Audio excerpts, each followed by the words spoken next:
Audio RPG, the interactive roleplay podcast.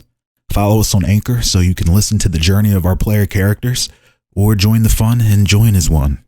Or just call in the chat, or maybe just call into World Build. Hey, Audio RPG on all streaming services.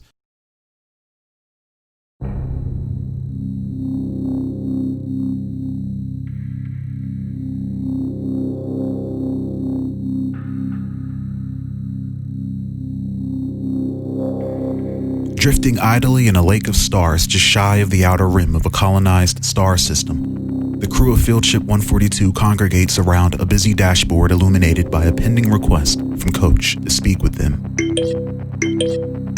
But first and foremost, the crew needed to get their biggest asset, the tackler, under control. After 20-some-odd minutes of calming the mutant and trying to make sense of the events it had supposedly witnessed, the tackler is finally able to get a grip, but not after confirming one thing. COACH Corp was shady, especially with how they've handled this peculiar tackler in the send-off. The ex-soldier, now spec helmet, Thraxxion stands composed in deep thought, soaking in all he had gathered from the tackler's ramblings as it tries to dissuade the spec from patching in the transmission with COACH.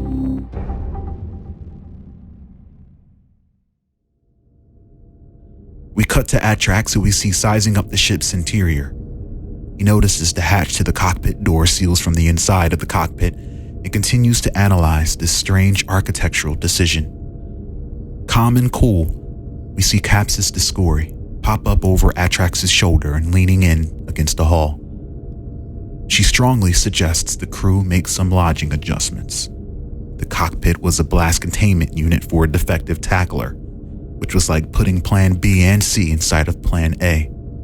The storage room could barely fit Capsis' sword, and the rec room is just that, a wrecked room. Atrax arrives to the same assessment, unbothered by the potentially large task ahead of him. He makes his way into the rec room to survey a suitable spot for smithing, chittering to himself.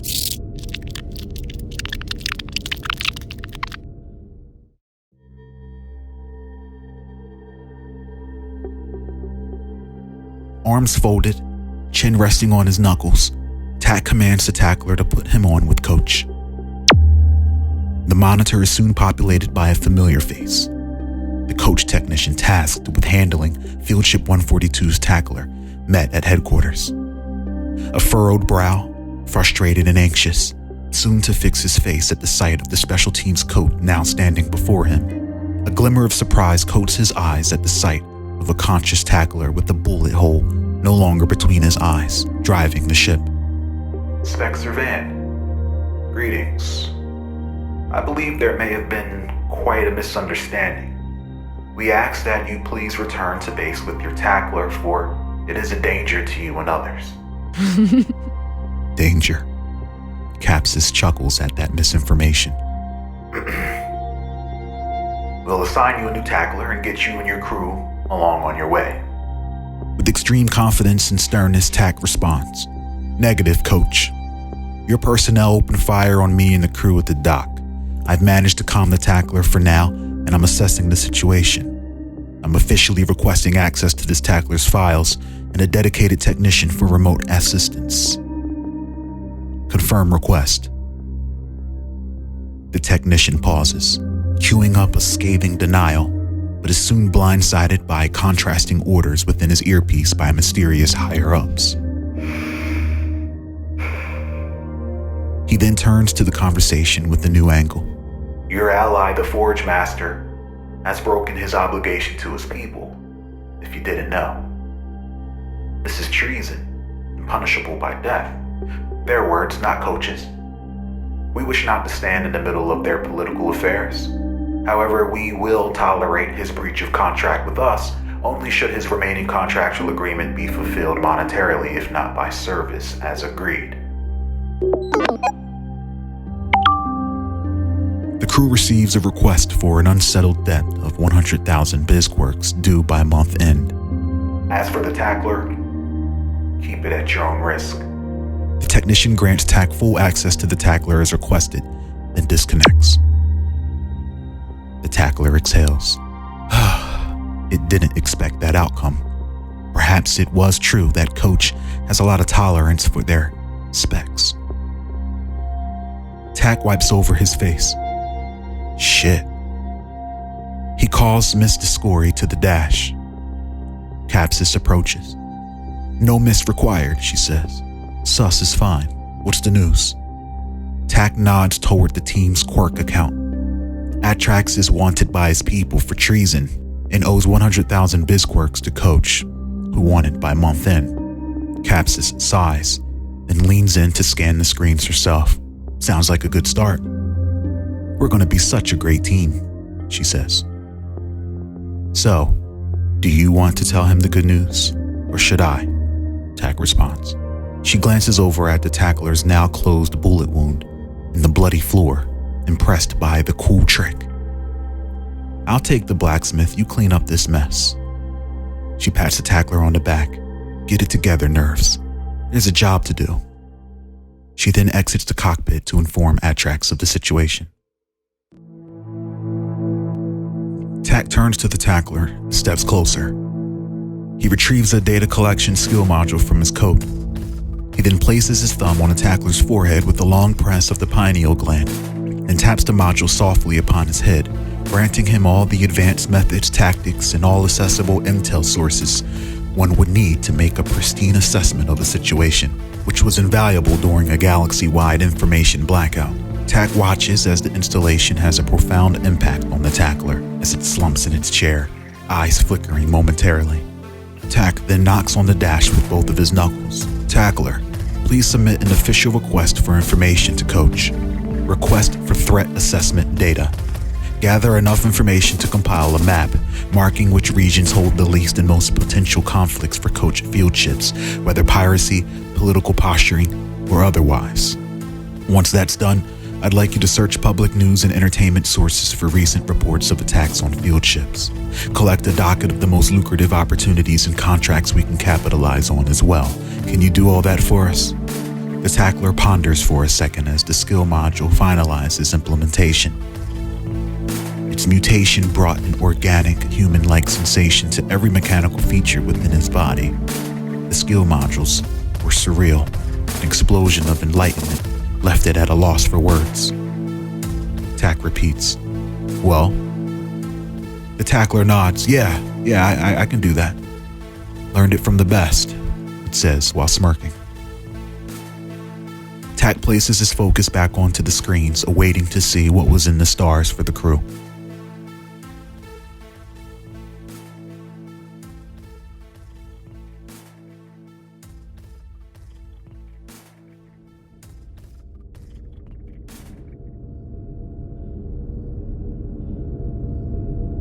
We cut to Atrax, who we see rummaging through his equipment in search of his compact forge torch.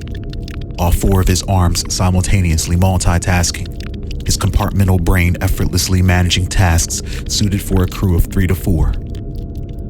Chittering with delight as he locates it, but is immediately startled by the ink mercenary popping up behind him again, causing him to drop the valuable tool to the floor, detonating on impact. Atrax hastily flees the room and drags Capsis with him around the corner as the tool explodes violently into pieces of shrapnel, damaging what little furniture existed within the now scorched rec room.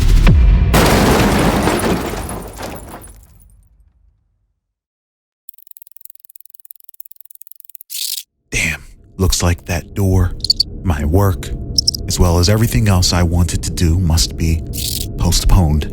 Atrax aggressively lays his belongings back where they were and heads back to the rec room. Annoyed, Capsis stops him. Hey, fugitive. Looks like we got some heat from your recent career decisions. Unless you have 100,000 bizquirks banked, we better get this place in shape and find a job for some quick cash.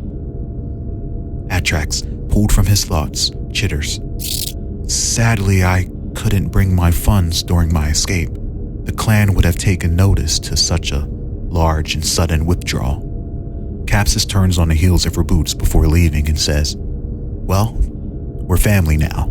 If one of us is in the hole, we all are. Check in with the soldier. He seems to be formulating a plan. '"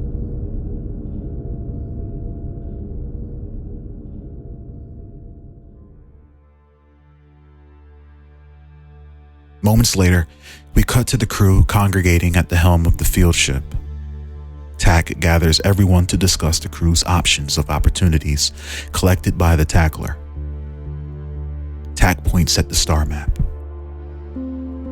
Looks like we have 3 leads, 2 of which are high risk and more trouble than it is worth right now, with no guarantee of a high reward. Atrax sees his home planet highlighted on the map. Several contracts and tasks look to be tied to the upcoming Thraxxion holiday of Albadan, a single day of the year when his home planet, Thruss, is dimly lit, just enough for his people to walk the surface, thanks to an anomalous eclipse that occurs yearly and lasts for an entire day. Handcrafted offerings are made to the eclipse, making for many lucrative opportunities to trade and sell. Opportunities Crew 142 needed. TAC continues. We've got enough food, water, and fuel to last for more than one job, but there's no telling how quickly we'll find our next paycheck. If we head to Thruss, our forge master could produce some goods to sell for a sizable income. TAC and Capsis notice Atrax's demeanor change at the sound of his home planet being mentioned. For once, he wasn't multitasking but was very much focused on the matter at hand. TAC gives the cue, and the tackler brings up a few uncharted nearby planets to plunder. If we go exploring uncharted planets, there's a lot that could go wrong, and that's more surface area than we can reasonably search in a month without getting lucky. The tackler then brings up what looks like a wrecked field ship idly drifting near an anomalous space rift that seems to have had some mysterious impact on them, hence the distress beacon sent out almost months ago. As for this field ship, that's potentially a lot of valuable salvage, but we may have to deal with whatever wrecked their ship in the first place. Thoughts? Atrax looks up at the star map after gathering his thoughts. If we head to Thruss, there is a possibility my notoriety could bring us further heat. Atrax then points to an abandoned space station near Thruss, and then to the uncharted rift on the same route. If we were to seek these 2 salvage opportunities, I could do some significant work to our field ship. TAC nods, then looks at Capsis, who we see fiddling with a razor blade retracting from the toe of her boot. What are your thoughts, Sus? She stretches. I'm always up for a challenge, but Thruss seems to be an easy deal. It will give us the time to see what this tackler can do before testing the waters. We're already in the shits, might as well find a quick beat, pay back the debt, and set out on more advantageous ventures. Atrax looks slightly uneasy at the thought of visiting Thruss, perhaps homesick. My wares are quite iconic in certain circles. Although if everyone else feels that Thruss is our best bet, then I could perhaps add some flaws to my work to conceal my identity. You make a good point about the tackler, TAC says, but I'd rather not test a tackler where chances of collateral damage are high. My vote is for the field ship. Atrax adds, I second that vote. Although not for the same reasons, perhaps we could salvage the ship for upgrades. Atrax waits a moment. Though, we have no way to know how dangerous the ship may be. TAC nods. Then that settles it, then signals to the tackler, who preps a hyper jump and announces that the coordinates have been set to the abandoned field ship 131.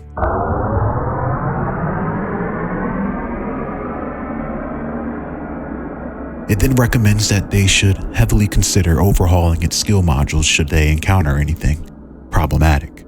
It would be quite difficult protecting the crew with just a black belt, a pistol, and one hell of a Dungeons & Dragons campaign. Agreed, TAC says. He then retrieves a handful of additional modules from his coat, software that easily goes for thousands of bizquirks, allowing one to install skill programs to a tackler. He was already familiar with this. I've got 4 skill modules for the tackler from a contact on the planet. We can either decide how to use them together, or we can each take one and save the last for a rainy day. Thoughts? Capsis was intrigued. With her sword unsheathed, she plays with the balance of her blade, pondering whether to teach the tackler the way of the ink blade herself, or rely on microwave oven techniques in these modules. For the sake of time, perhaps the latter was better. We each have a different skill set, she says. Let's break them down between us. She pauses for a moment, and with a raised eyebrow asks, how exactly did you come about these modules again? Like I said, I have a contact on planet. Let's leave it at that. Tak grabs his datapad and transfers one module each to Capsis and Atrax. Capsis shoots Tak a stare of judgment. Feel free to use the module however and whenever you deem appropriate, but I'd recommend doing it sooner rather than later, Tak says. Capsis walks up behind the tackler in the pilot seat and taps the module she chose upon his head for an immediate installation of an adept understanding of the blade in close quarters combat. Capsis pulls the tackler aside and discussed her decision to use her module for a combat partner. She wants to train with the tackler on how to do more hand-to-hand combat and work with weaponry. While your DMing skill may come in handy out here for entertainment, Capsis sheathes her sword. We need to stay sharp. A sparring partner would be a useful tool and a way to improve our tackler's combat skills. Let's expand on what you can do outside of that pistol and dice. When you aren't such a bundle of nerves, I'll show you a thing or two, she says. The tackler feels the rush of knowledge flood his programming. It suddenly felt more capable, overcome with rushing emotional moodlets of confidence. Tacklers were designed to protect their crew, and so this abundance of skill seems to have evolved him. The tackler says nothing in return, instead grasping both arms of the chair while undergoing a brief lapse in thought. Tak Servan observes, looking the tackler in its eyes. He couldn't put his finger on it. He heard stories of tacklers, but none of which depicted them as having so much humanity. He wasn't sure how to perceive its AI, or his AI. Was it an object at all, or a partner, or a weapon as described by COACH? Attentive to the tackler's questionable identity, he issues a command to gather what he can on Fieldship 131, then pats him on the shoulder before heading to his bunk to get himself sorted before embarking on their journey.